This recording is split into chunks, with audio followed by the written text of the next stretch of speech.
La kuJohane sahluko 1 ngicela kuqale sifunze kumaHebheru sahluko 11 ngicela ungifunzele kumaHebheru 11 ungifunzele just lo verse 3 la kuJohane ngidabese ngiyafunza ke ngoba kukhona lokule ngifuna nje sihambe sekubunaka kakhudlwana la maHebheru 11 verse number 3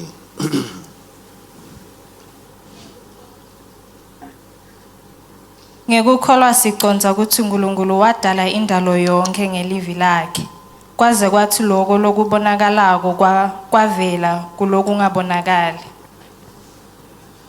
Ngekukholwa siyaconza ukuthi uNkulunkulu wadala akusiyo imfundo leyenda sathi ukuthi uNkulunkulu wadala kepha kukholwa. By faith we understand. By faith. Masizama ku-understanda ngelwati through knowledge asikhoni siyalahleka.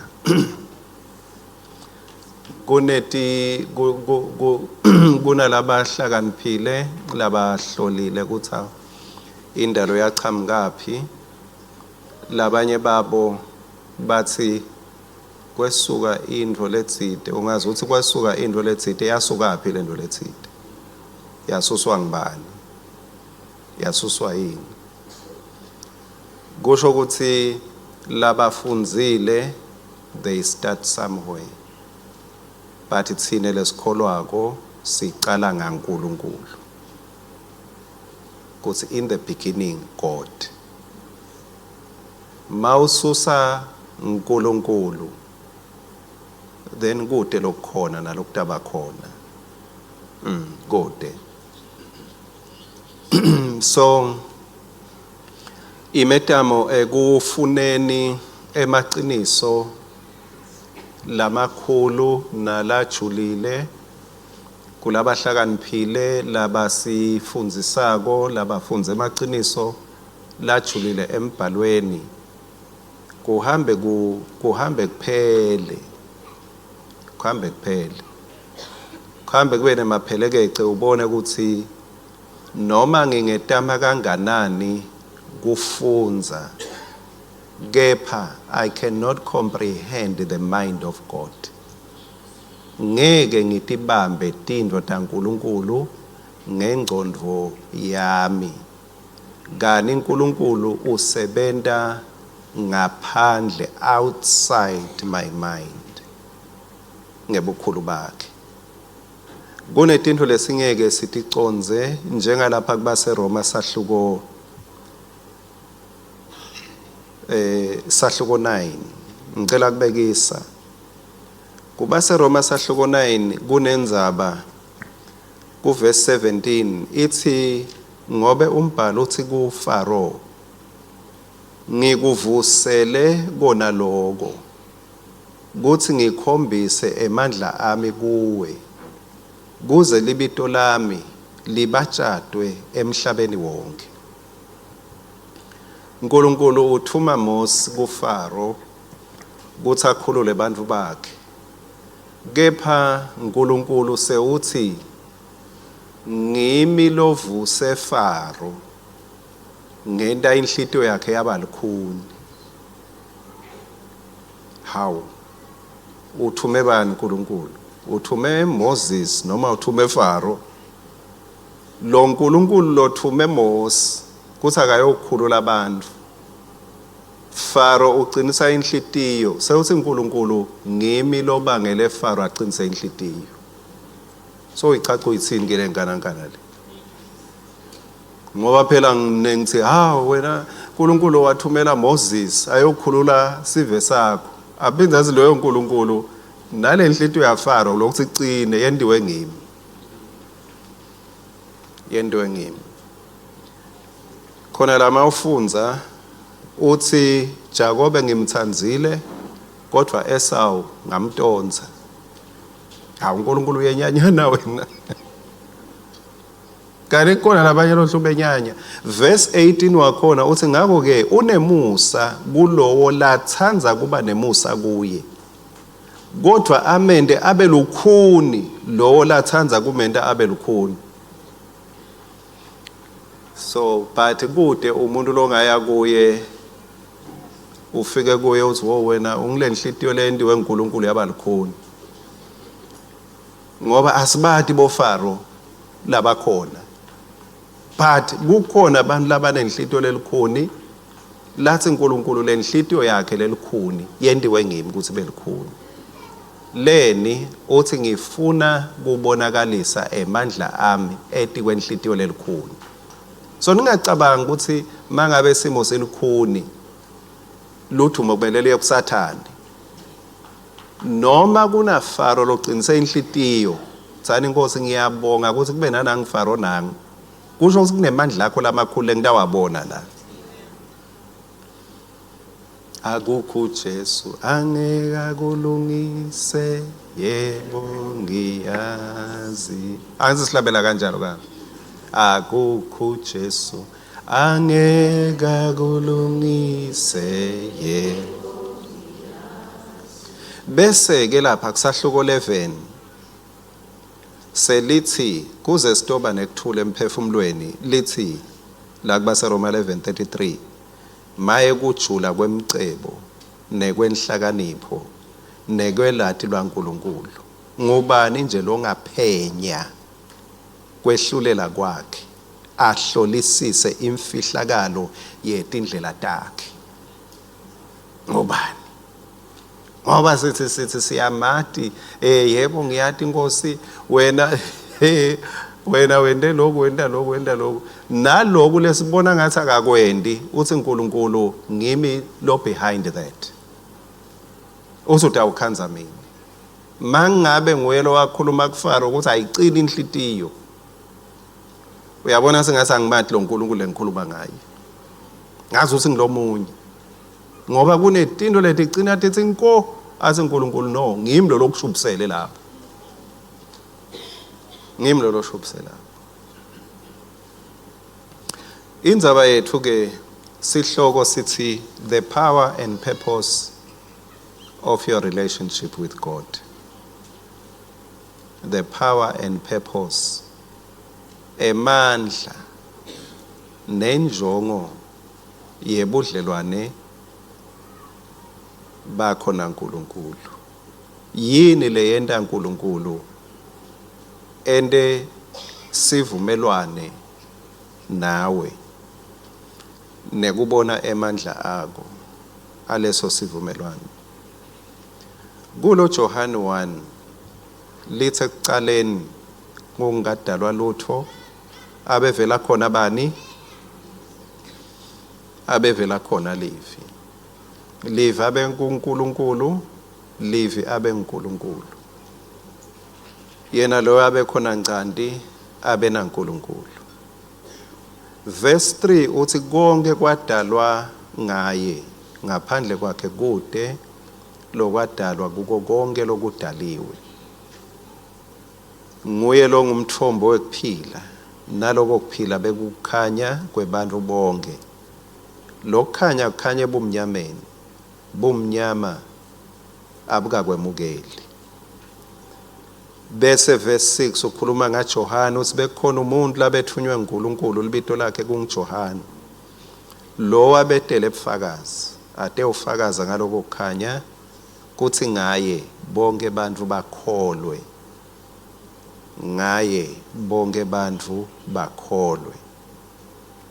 Sikunake lokho bonke abantu ngoba sitawubona ku verse 9 futhi yena abengesiko lokho kukhanya, kepha abete ufakaza ngaloko kukhanya. Kukhanya kweliqiniso lokukhanyisa wonke umuntu,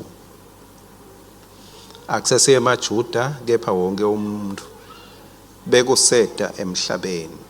Ngicela ke sinakisise nayi ingcikithi yendzaba la icala khona. Verse 10 Livi abesendalweni, indalo yavela ngaye, kepha umhlaba awuzange umati. lokhu la kudalile akuzange kwathi ukuthi senguye umdali lo.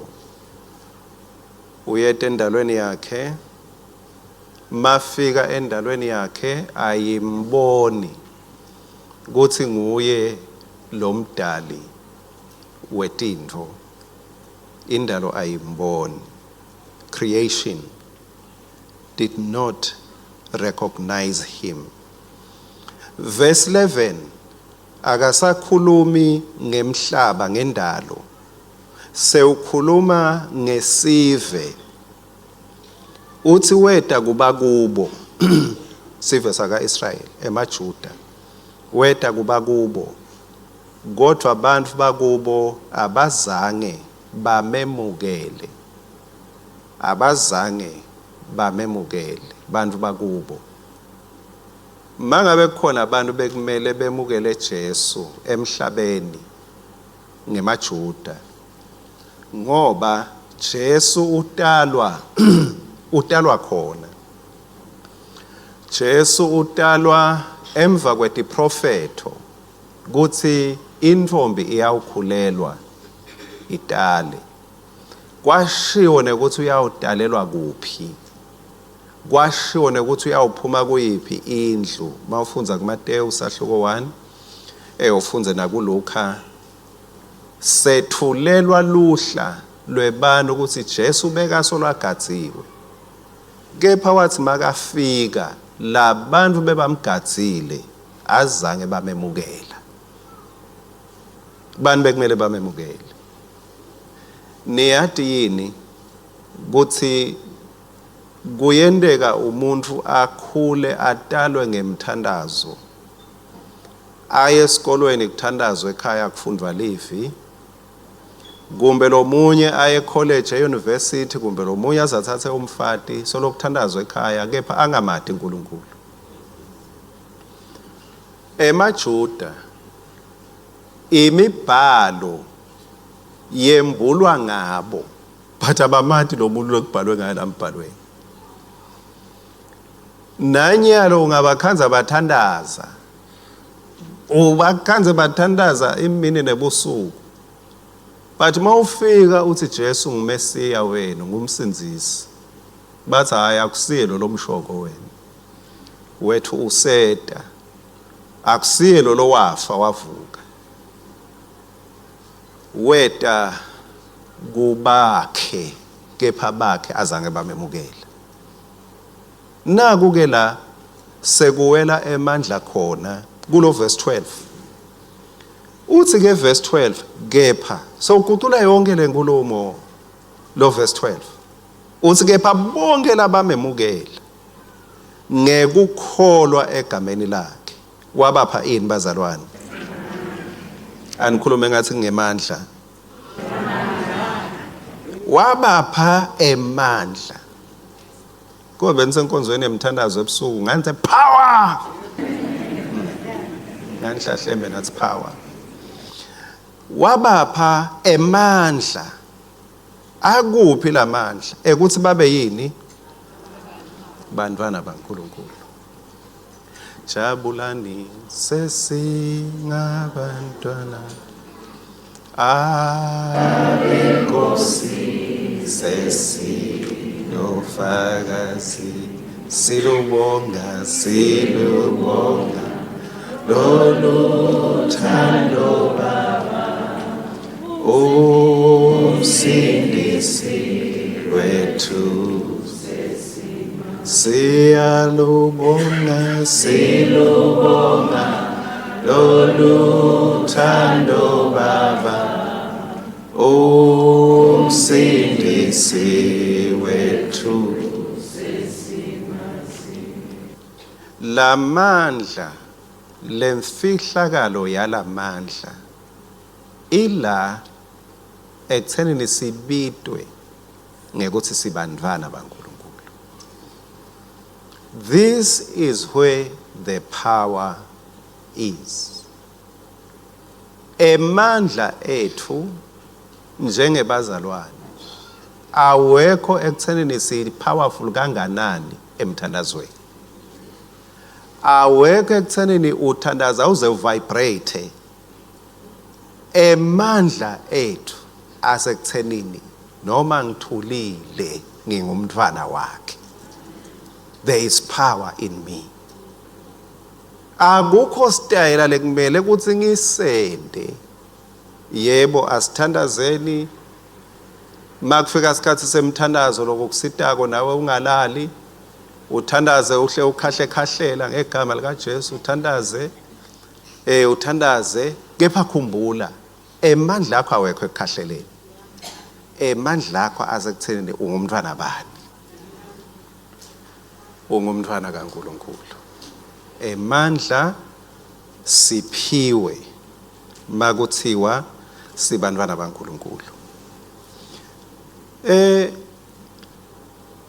Masi buka ke kulo Roma 11 verse 11 yini inhloso yalobudlelwane lesiphiwa bona uNkulunkulu.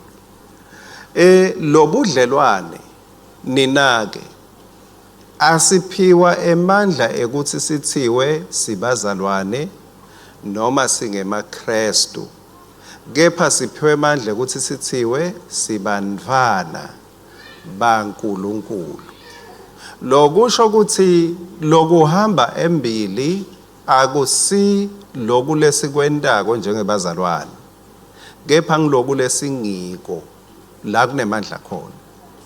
So akusikuthi silalela kahle bese kuthiwa ke sendawo thola emandla. Akusiko ukuthi sithandaza kahle bese ke masithandaza kusho ukuthi kube ngathi sigaya emandla. Kepha kuthiwa siphiwe emandla ukuthi sithiwe bantwana baNkulunkulu. uNkulunkulu yini bekayihlosile? Sihloko sethu sithi the power and purpose. What is the purpose? Roma 11 verse 11. Sengiyabuta ke ngithi emaJuda nakakhujwa awa aphela yini? Cha akazange. Kodwa ngekona kwawo insinziso yase ifika nekubetive kuze nemaJuda avukelwe sikhwele ngayo. Yes, kuze emaJuda abe nani? Abe nesikhwele. Ngicela kusebenzisa ke kuleli viki besikhuluma ngesikhwele kavuka udle. Kepha ngicela kungasebenzisi leligama lesikhwele la. Ngicela kuyeboleka ligama lesingisi lelikhuluma ngejealous. Ngoba ijealous ngumakhelwane wesikhwele. But ijealous ngimona mosa ake sithi umona. Yeah, asebenzisa umona. So sikhwele kuhawukela ufune indvo yalomunye but uyifune ukuthi ibe yakho. Kube ungaze uye kubo bonke labathandazako nalaba prophetako ufuna indvo yalomunye. Ngishito ke ebuseni beliviki ukuthi Nkosi yami angiyati imthandazo yetikhwele lethandazwako. Imthandazo yetikhwele nje. Kuthi ngoba lewa sokone moto nami ngiyayifuna yami Jesus. Funa yami. Ngeke ngehlule ngeke. Lokhu la kushito MC make Dlamini ngumona wekufuna ukuthi uyathi ngeke ngehluleke kuNkulunkulu wami. Kwehlukile sikhwele nemona. Umona ngesikhathi ubona info yakho but ubone lomunye abenefita kuyo ngoba wena usuke wangayinaki. But ubone lomunye seyimsebentela sokuthi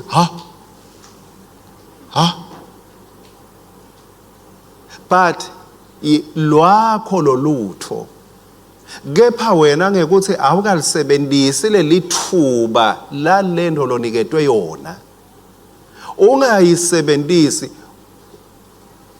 Angibekise nje uthatha sicathulo uyasinyathela sigcwala lidzaka usithatha usibeka lapha. Chamke lomunye asiwashe aluwashe leliteki libe mhlophe nke umbone sekabhampa ngalo.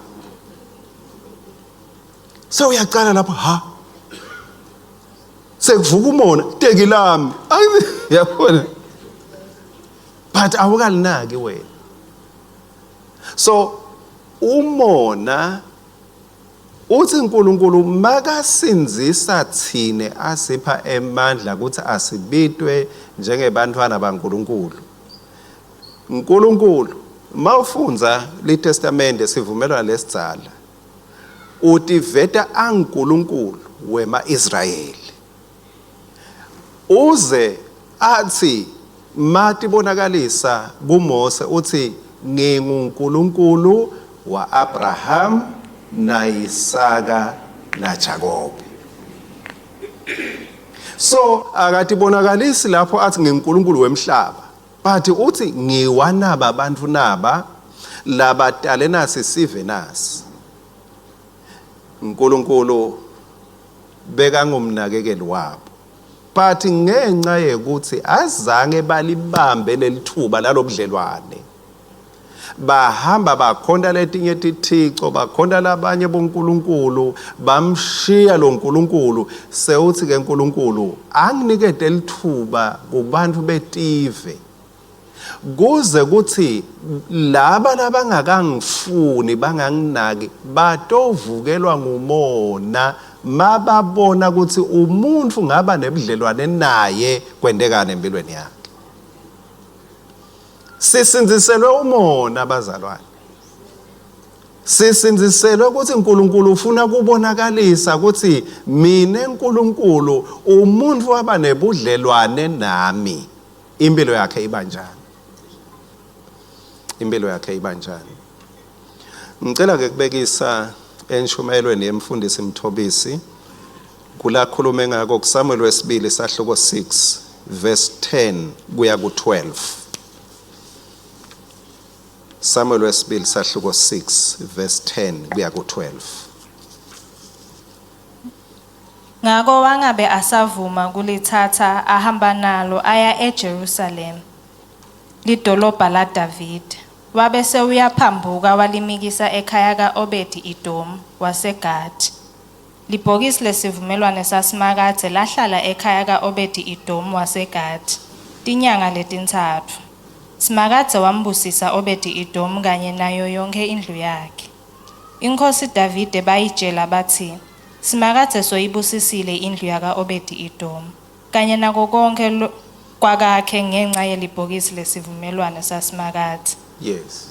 Ngako Davide wase uyehla uyawulanza libhokisi lesivumelwano saNkulunkulu. Ulanzelani Davide libhokisi? Ulanzelani? Ngumona, very good class. Mona Davide angithi uyathi ukuthi hayi man lelibhokisi lesivumelwano ngalihlala le kusithi yami. Letintho letitholwa ngObedi Edom umuntu wetive ngabe atikho lekakhe kube ngalinaka libhokisi lesivumelwano. Sewuthi ke ngiyalilanza noma yini letangibita mawufunza lapha bebahle bahamba bakhokha umnikelo, bahle bahamba bakhokha umnikelo lize libhokisi la yawungena in the city of David. Balilanziswa yini lelibhokisi lesivumelwano? Kambe ngumona. Balilanziswa ngumona. Lo Obedi Edom liBhayibheli alisitsheli ukuthi wabe suthandaza kakhulu wasuyabusiswa. Alisitsheli ukuthi wabe suyazila wasuyabusiswa. Kepha iBhayibheli lisitshela ukuthi simakade wabusisa Obedi Edom ngenxa yokuthi libhokisi lesivumelwano belihleti belingakavakashi belihleti.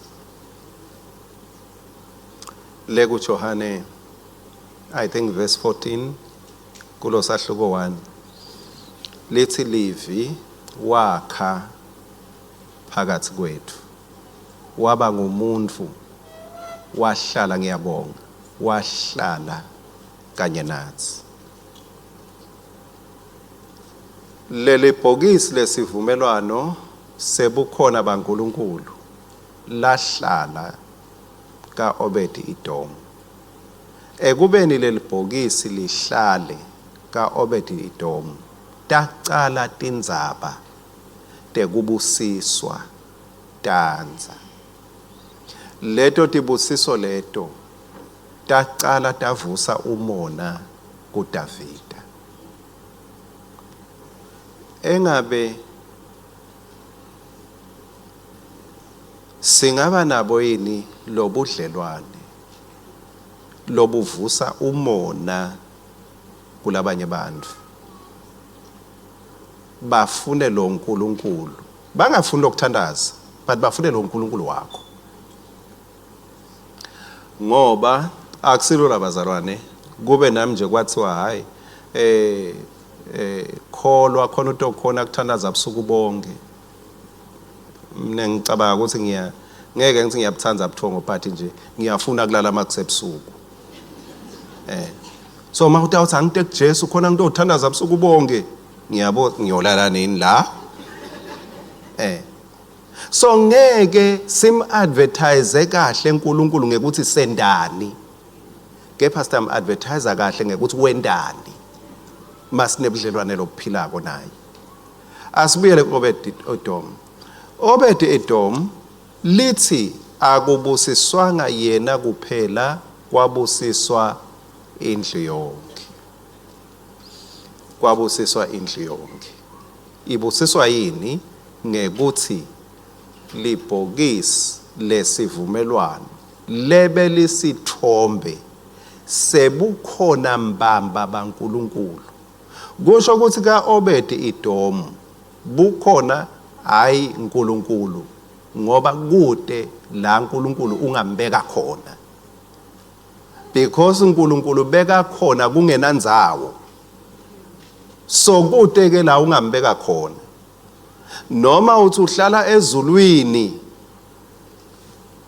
kumbe singasho kanjalo, kepha singatibuta ukuthi mase suhlala ezulwini bekahlala phi kusede elizulu.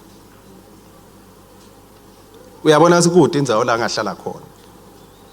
So lapha ke bukhona bakhe lebe bu representwa nguleti bhelekeca tematshe la kuleli bhokisi lamagama lemithetho la ikhokha wayinika sive saka Israel. Lobu khona bakhe bebabuhlonipha, ngibo lobenda umehluko.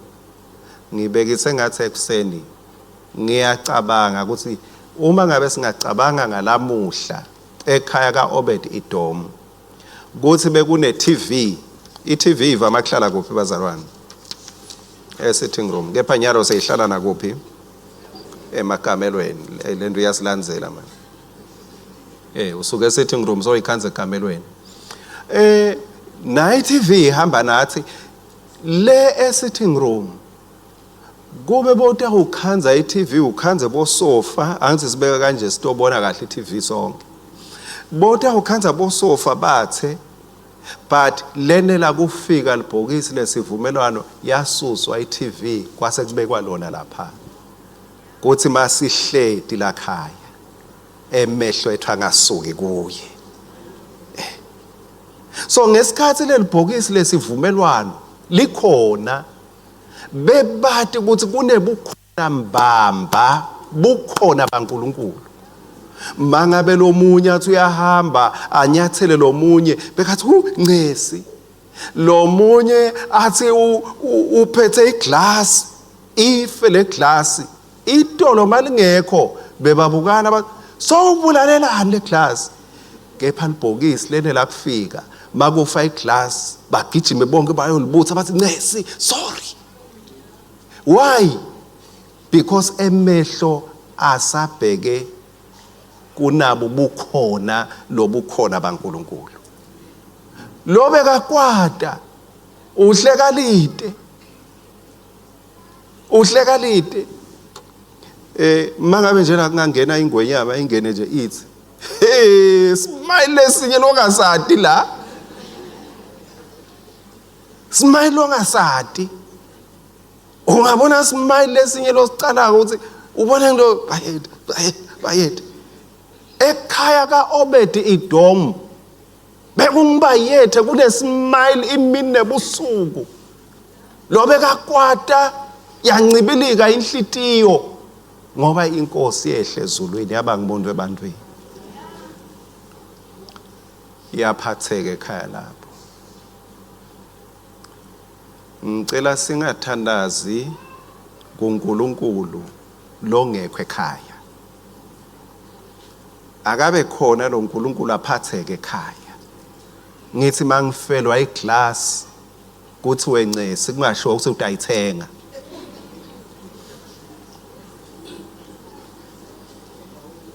Ngithi mangishelwa liphalishi libhodo kungashiwo ukuthi bese ngibukephi ngilolucingo lolu.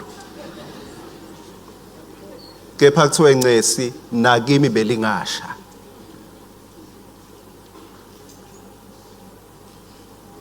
Hayi lobu khona baNkulunkulu basesontweni wena baba esontweni wena unjanjani uNkulunkulu unjanjani but ekhaya akekho akasatholakala uNkulunkulu. Obed Edom kwahamba umlayeto ngaye bantu bacala bacoca bacala bakhuluma ngiloyo wakhuluma ziye niyambona ini Obed Edom kwende njani. Hayi man, hayi ukuthi uyathandaza zonke malanga but kunemehluko lokhona lapha ekhaya kaObed Edom.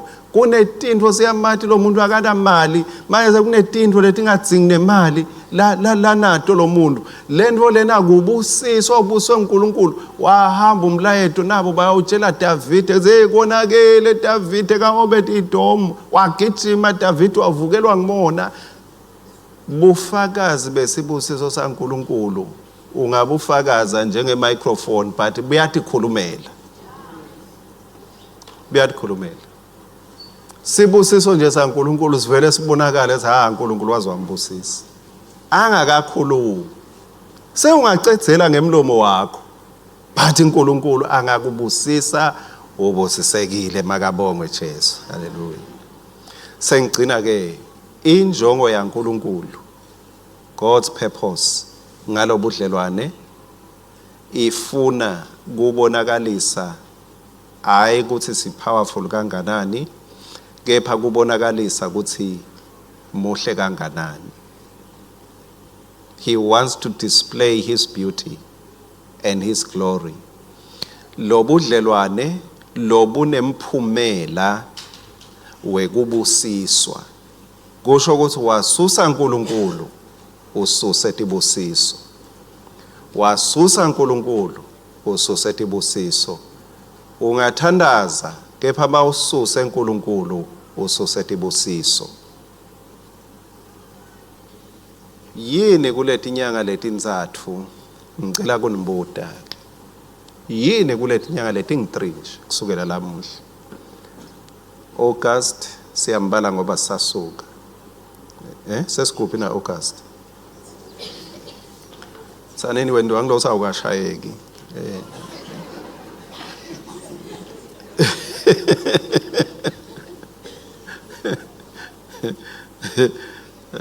Yeah, kansesla ting9 lamuhla.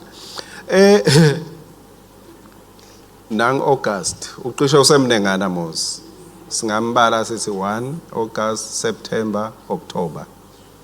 Little Bible kaObed Edom lobu khona baNkulunkulu baba liqiniso just for 3 months kwase kuhamba tindzaba kuze lento othi busisekile naye kubuswe konke kwakhe lonke likhaya.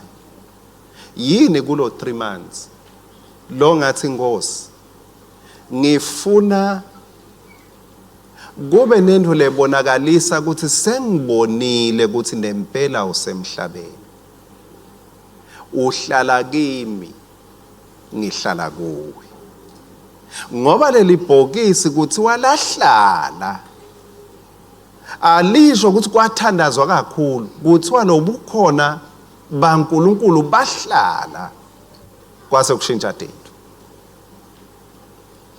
Kusho ukuthi liqiniso lebukhona baNkulunkulu lelenda umehluko ekhaya kaObed Edom. Wena nami sesinika no 3 months kuthi Nkosi yini longavusa umona kulabanye ngayo. Bethe bathi hayi udlala ngathi uyathi kunenyanga yakho ngicela ungitshengise lenyanga yakho singibani. Bese ubatshela ukuthi inkosi yehla ezulwini yaba ngomuntu ebantwini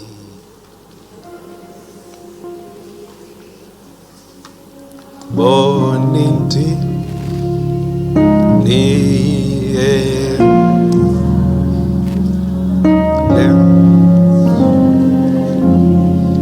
amuleswe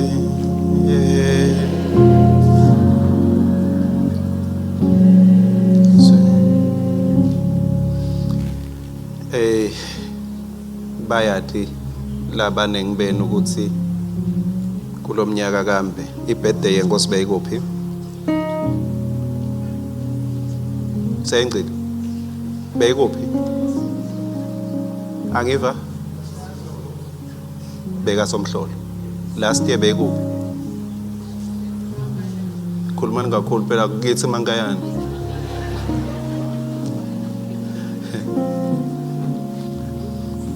Ibuya le Mankayane.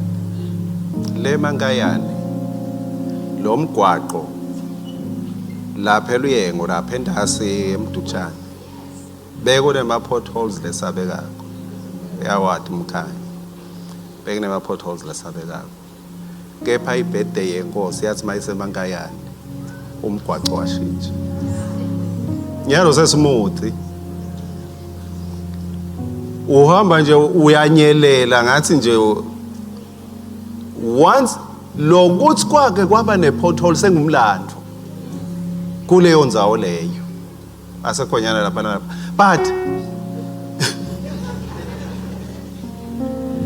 but ngo ekhaya ezigala mgaba so abe inkinga na vele kepha nyalo so uhamba uve ngathi uhamba kulelinye live lapha kulambe kunama potholes khona sewuhamba ngebumnandi kwashintsha ini akushintshanga ukuthi bantu benda kahle kwashintsha ukuthi inkosi itawuhamba lapha beyihamba la ngalinye noma mabili kepha kwashintsha tinto ngitshele ngebukhona benkosi emakhosi ngitshele la kuhamba lo mdzala wetinsuku khona ema potholes la khona empilweni ngekuthi kuthiwa lungisani indlela yenkosi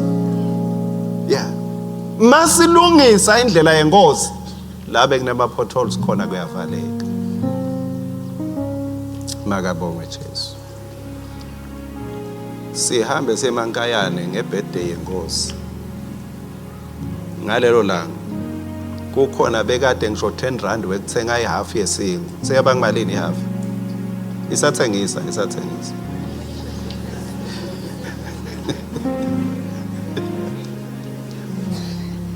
I'm not sure katse ngayigcina ibhani chawo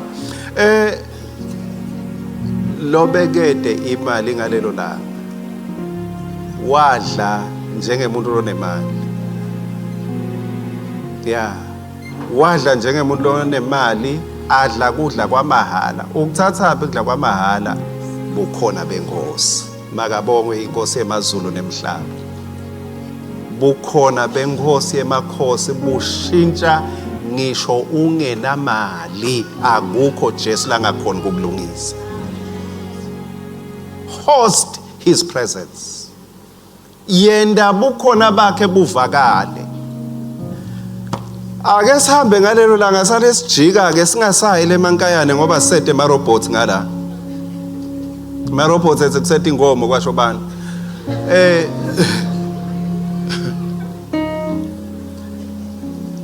ake sithi siyahamba na his majesty nako sihamba sishona kamanzini ema robot abovu sihamba la celeni sifike sentene robotini yelele ngalelo langa irobot lebova igreen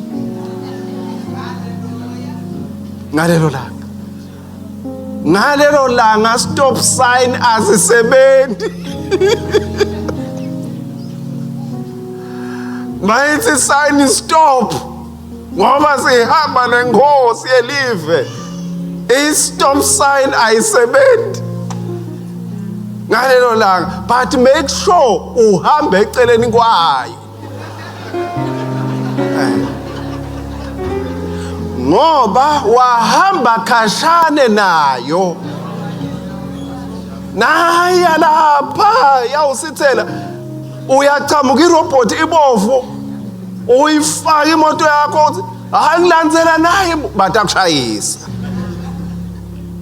kepha mawuhambe eceleni kwayo noma ngabe ibovu ngakuwe, kepha ngekuthi uhamba nabani, kumiswa la igreen ngakhona kuthiwe kwenca inkosi kanti nawe wehambela eceleni awadwane kwatiwa, but ngenxa yenkosi. There are things that will stop when God's presence is present.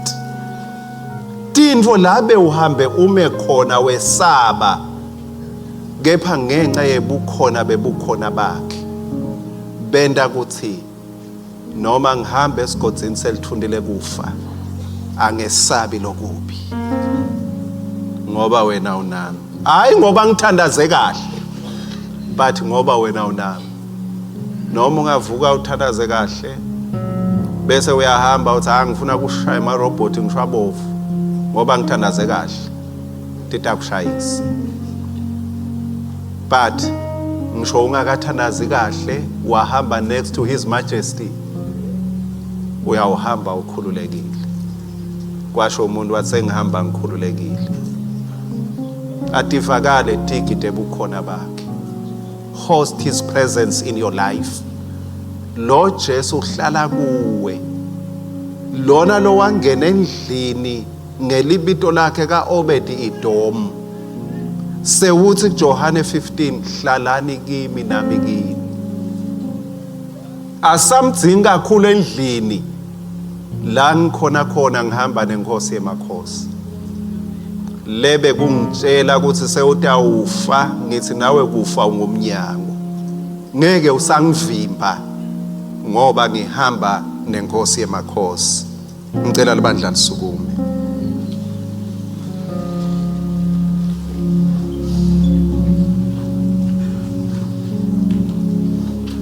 Thank you, Jesus.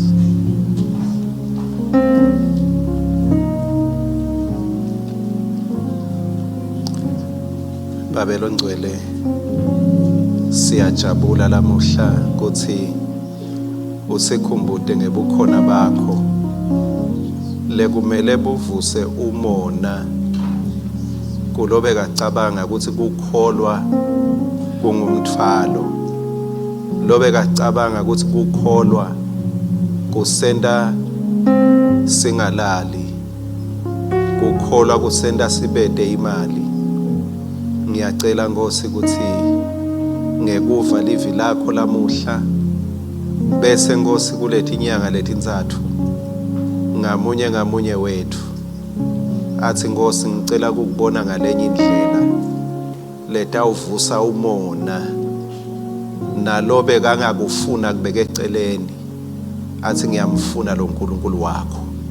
Thank you, Jesus.